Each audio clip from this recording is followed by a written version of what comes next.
Opa, tudo bem? Eu espero que sim!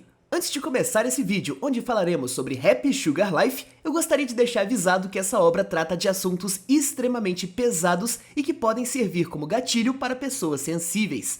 Além disso, essa não é uma obra recomendada para menores de 18 anos. Tenha isso em mente antes de prosseguir assistindo esse vídeo. Happy Sugar Life é um mangá e anime criado por Tomiaki Kagisora e se trata de um terror psicológico que se tornou infame pelos seus temas pesados e controversos. O anime tem 12 episódios e adapta fielmente a obra original, exceto por pequenos cortes e uma mudança no tom de alguns capítulos. Mudança essa que eu, pessoalmente, considero negativa e recomendo a leitura do mangá ao invés do anime. O foco desse vídeo vai ser o mangá. No MyAnimeList, Happy Sugar Life é catalogado como tendo 62 capítulos, mas na verdade são apenas 48 divididos em 10 volumes. Também existe um 11º volume que contém algumas histórias extras. Talvez você já tenha ouvido falar sobre Happy Sugar Life, aquele anime doentio e nojento que fetichiza e romantiza relações profanas, que usa um estilo de arte fofo para enganar o leitor e o expor a uma história perturbadora sobre amor proibido. E se esse foi o caso, meu caro amigo, eu sinto lhe dizer que você foi alvo de desinformação e principalmente falta de interpretação. O grande problema da nossa geração é não interpretar perspectiva e contexto. A fama de história ruim que se vende pela romantização do doentio simplesmente não tem nada a ver com a história extremamente bem escrita e experiência genuína de terror que é Happy Sugar Life. Isso mesmo, Happy Sugar Life não é um romance e nunca foi. Os dois principais gêneros dessa obra são o horror e o drama, e como um mangá de horror, é uma obra excepcional. O principal tema de Happy Sugar Life é o amor, mais especificamente, o que é o amor? Diferente da maioria das histórias que vemos por aí que retratam o amor como o sentimento mais bonito de todos, Happy Sugar Life opta por mostrar o lado feio do amor, o quão tóxico pode ser o amor e os sentimentos que nascem a partir dele, principalmente o quão longe alguém pode ir pelo que acredita ser amor. A premissa base de Happy Sugar Life é a pergunta: como os monstros veem o amor? É sobre isso que se trata essa história, sobre pessoas com todos os tipos de distúrbios mentais se encurralando, assediando e digladiando em busca do que pensam ser o verdadeiro amor. Happy Sugar Life nos coloca na perspectiva de uma garota de ensino médio que cresceu em um péssimo ambiente, se sentindo solitária e vazia, até que um belo dia ela encontrou seu único e verdadeiro amor, o trouxe para casa e começou a viver com ele uma vida feliz e açucarada. A nossa garota de açúcar e seu amor viveram felizes para sempre. Garota de Açúcar. É assim que a obra se refere a Matsukasa Sato, a nossa protagonista. Só que, quer saber? A Sato não é uma protagonista convencional, ela não é uma heroína. Muito pelo contrário, ela é um monstro de marca maior. Essa deve ser uma boa hora para mencionar que o tal amor da Sato se trata de uma garotinha no ensino fundamental, com no máximo 7 anos de idade. Por toda a cidade vemos cartazes de pessoas desaparecidas, e a foto dessa garotinha em questão, a Shio, está em todos eles. Como se não bastasse, o castelo, entre aspas, onde a Sato vive com a Shio, possui um quarto trancado a 7 chaves com um corpo esquartejado apodrecendo lá dentro. É, meu caro, a Sato não é uma heroína, nossa protagonista é uma pedófila sequestradora e assassina. E é aí que mora o problema. A história nos vai ser contada inteiramente pela perspectiva dessa protagonista. A Sato é a narradora. Toda a história de Happy Sugar Life é como um confessionário dos crimes da Sato, do que fez ela chegar até aquele ponto e do que ela vai fazer daqui em diante. Toda vez que ela cometeu um crime, e meu amigo vão ser muitas vezes, ela vai tentar se justificar pra você, leitor. Vai tentar te convencer que não fez nada de errado, já que tudo que ela fez foi por amor. E na cabeça dela, na perspectiva de um monstro, ela tá dizendo a verdade. Tudo bem, porque foi por amor.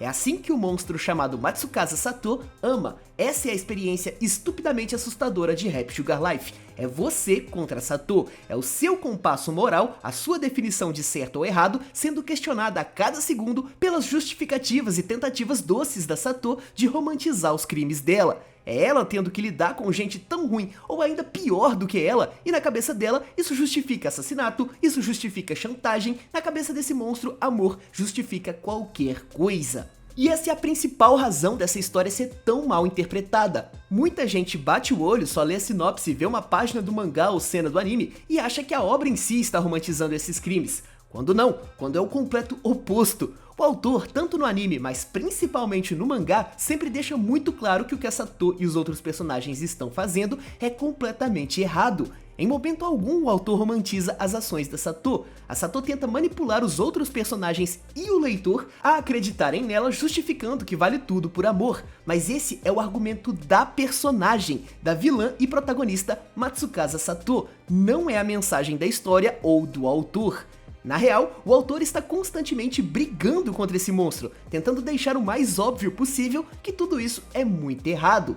É nessa constante briga entre a Sato tentando te manipular e o autor fazendo de tudo para você voltar para a realidade que mora a genialidade e experiência aterrorizante de Happy Sugar Life. Porque se por um mero segundo que seja você se pegar torcendo pela Sato, se pegar pensando, ok, ela é ruim, mas esse outro personagem aqui é pior, o autor vai jogar na sua cara no mesmo segundo que a Sato é o maior monstro de todos, e que naquele segundo que você sentiu empatia por ela, você perdeu pra ela, você caiu na lábia do monstro, ela conseguiu te balançar e isso que é aterrorizante de verdade. A cena mais óbvia que retrata tudo isso que eu mencionei acontece entre os capítulos 10 e 11, cujos nomes são O Sabor do Pecado e O Sabor da Punição. Eu não vou entrar em detalhes de tudo que aconteceu para não dar spoiler, mas em suma, a Sato acabou tendo que mentir para outra garota. Vamos chamá-la de X, dizendo que a amava, pois dessa forma ela poderia manipular a X, já que a X nutria sentimentos pela Sato. Só que depois de dizer isso, depois de contar essa mentira, a Sato começa a se sentir muito culpada, e é a primeira vez que ela sente culpa por fazer uma coisa errada. Nesses capítulos, tudo vai de mal a pior para Sato, e ela se questiona se aquilo é um tipo de punição divina, pois abre aspas, se você cometer um pecado, você será punido, fecha aspas. A própria Sato diz isso, e aí ela começa a se perguntar, o que eu fiz de errado? Eu fiz o que precisava ser feito, fiz tudo pelo bem da Shio, tudo pra ficar com o meu amor. E agora vem a genialidade. Enquanto isso, enquanto ela tá fazendo esse questionamento, o autor joga quadros de todos os crimes que ela já cometeu, sequestro, assassinato, chantagem, tudo que ela já fez. É literalmente como se o autor estivesse gritando pra ela, o que será, né? O que você fez de errado? Até porque você é um anjo, você nunca pecou. E o mais absurdo dessa cena é que no final ela conclui que foi traição. É por isso que tá tudo dando errado, é porque ela traiu a Shio, quando mentiu que gostava da menina X, na tentativa de manipular a X. Para ela, esse foi o único pecado que ela cometeu. Ela falou que gostava de uma outra garota que não era a Shio, mas na perspectiva dela, esse tipo de mentira não pode ser contada independente da situação. Na percepção dela, assassinato, chantagem, sequestro, tudo isso pode. Agora, traição é imperdoável, porque a justificativa dela para todos esses outros crimes é o amor. E se ela invalidar o amor dela com infidelidade, por mais que seja mentira, ela se invalida por inteira. Ela literalmente traiu a si mesma e ela desmorona completamente. Ela sente culpa, pede perdão, confessa pra Shio o que fez e o autor lá jogando cena dos crimes dela tipo, e todo o resto, tu acha mesmo que esse foi seu único pecado? O autor em momento algum romantiza a Sato. A Sato tenta se romantizar para se justificar. Na cabeça dela, ela não fez nada de errado, mas o autor deixa bem claro o quão monstruosa ela é o tempo todo. E é aquilo, a maioria das obras de terror são contadas pela perspectiva da vítima que está tentando sobreviver ao assassino. Happy Sugar Life é diferente, porque a história é contada da perspectiva da vilã, e ela está tentando justificar os crimes dela batendo na tecla do amor, porque ela realmente acredita que por amor vale tudo. A Sato não se vê como vilã, ela tenta açucarar a história o máximo possível para que você, entre aspas gigantes, entenda o lado dela, enquanto o autor é refém dessa personagem e faz de tudo para evidenciar as trevas que moram nessa história, e o quão errado está o comportamento desses personagens. Ele faz isso por meio da quadrinização do mangá, o jeito que ele arquiteta os painéis, alguns diálogos em específico, flashbacks e expressões faciais exageradas dos personagens. A constante briga entre o leitor e a Sato, somada ao caos de tantos personagens perturbados e depravados colidindo, é o que compõe o entretenimento de Happy Sugar Life. Happy Sugar Life não é um romance de amor proibido, é uma história de horror contada pela perspectiva da vilã. Trata-se de uma narrativa completamente diferente. Tanto que a literal primeira página do primeiro capítulo do mangá é a Sato coberta em sangue, um aviso extremamente claro para o leitor que aquela personagem é perigosa e que Happy Sugar Life não é uma história de romance.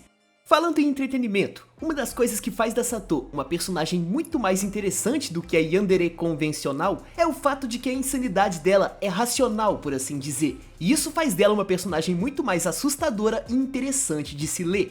Uma yandere convencional é uma personagem bem previsível se você parar pra pensar. Elas costumam ser insanas e explosivas, movidas pelas emoções, extremamente impulsivas, e você sabe que se aparecer alguém ameaçando o amor delas de alguma forma, elas vão surtar completamente e fazer um banho de sangue. A Gazai Yuno de Mirai Nikki é provavelmente o melhor e mais conhecido exemplo.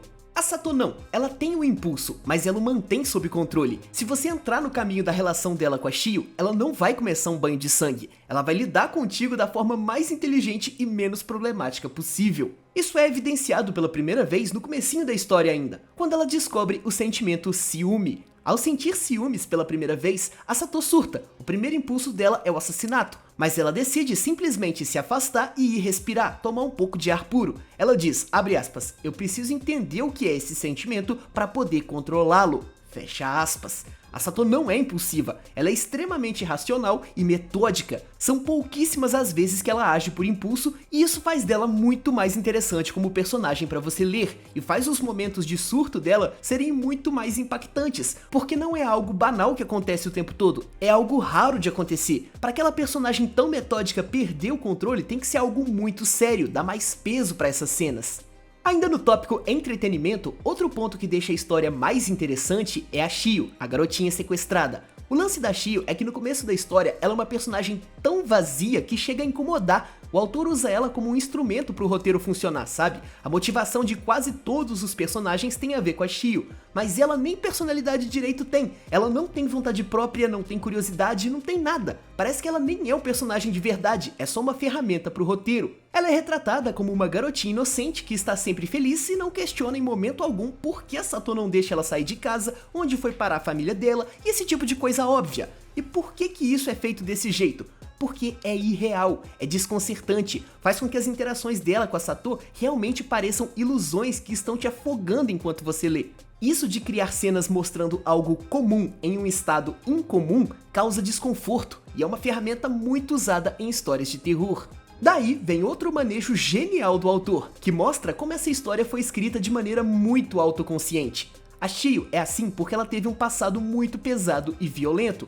Como forma de se proteger, o cérebro dela meio que escondeu essas memórias e acabou deixando ela nesse estado. Tá, mas isso é extremamente clichê e até preguiçoso. Por que isso faria da história mais interessante? Porque não para por aí. Com o tempo, a Shio começa a se lembrar dos seus traumas, se lembrar da sua família e sobre si mesma. Isso culmina na cena em que a Shio, que sempre aceitou tudo que a Sato disse sem questionar, confronta a Sato, fica brava com ela, diz que odeia ela, porque a Sato vê a Shio como um simples objeto e a usa para manter a sua estabilidade emocional. A Shio diz que se cansou de receber essa idolatria, de ser esse porto seguro que não tem vontade própria, e dali em diante quer ajudar a Sato ativamente. Abre aspas, me deixa ser a sua cúmplice. Fecha aspas. Pois é, eu fiquei completamente sem palavras quando eu li esse momento da história. Enfim, tendo dito tudo isso, a gente já esclareceu que tipo de história é Happy Sugar Life, uma história de terror, identificamos onde estão as fontes de entretenimento dessa história, na luta entre leitor e protagonista e no caos entre os personagens. Agora só falta a gente conversar sobre qual é a mensagem por trás de Happy Sugar Life. Porque sim, meu amigo, por incrível que pareça, essa história tem uma mensagem. A mensagem de Happy Sugar Life é chamar sua atenção para como você, leitor, cuida do seu amor. É fazer você dar uma olhada para si mesmo e se questionar se o jeito que você ama tá sendo tóxico ou não. A obra usa todo o seu elenco de personagens perturbados para mostrar de maneira extremamente exagerada os traços tóxicos que podem existir dentro do sentimento amor. Todos os adultos em Happy Sugar Life demonstram ganância, o sentimento de não se satisfazer com uma única pessoa. Todos eles querem ter mais de um parceiro, não por ser uma necessidade para eles serem felizes, e sim como forma de esbanjar poder e influência. A tia da Sato e a Miyazaki demonstram um tipo de amor autodestrutivo, elas não têm nenhum amor próprio, e a Miyazaki especificamente demonstra muita idolatria. A própria Sato, por diversas vezes, demonstra possessão, ciúme e a dependência emocional excessiva que ela tem da Shio. Até mesmo a Shio, a principal vítima, que como ela mesma afirma, se corrompeu no decorrer da história, no capítulo Extra Life 8, demonstra obsessão, idolatria e dependência. É como eu mencionei no começo do vídeo, Happy Sugar Life é uma história focada no lado feio do sentimento mais bonito, e usa todo o seu elenco para te fazer questionar e pensar sobre se a sua definição de amor tem traços tóxicos ou não. E sinceramente, essa é uma mensagem muito mais construtiva do que eu esperava de uma história de terror psicológico com temas tão pesados. Enfim, é por isso que eu acredito que Happy Sugar Life é uma gema oculta em um mar de lama que é a sua infâmia. É uma obra densa, pesada, porém marcante e especial. O seu terror não é gráfico, raramente somos expostos a cenas de violência explícita, o que mais uma vez acaba sendo mais marcante quando acontece, justamente por ser raro, pois o terror de Happy Sugar Life é muito mais implícito e psicológico. É mais sobre geração de traumas e as consequências desses traumas. Vemos as consequências do abandono, da possessividade, do ciúme, da exclusão social e principalmente da romantização do errado, que é o que a protagonista fez do começo ao fim e por isso acabou se destruindo. Happy Sugar Life é uma experiência aterrorizante, até as histórias extras me deram calafrios, e essa é a forma que eu pessoalmente interpretei essa história. Com isso, eu finalizo esse vídeo, espero que você tenha gostado, espero que eu tenha te incentivado a pensar um pouco mais na hora de interpretar histórias. Muito obrigado pela sua atenção e com sorte, a gente se vê por aí.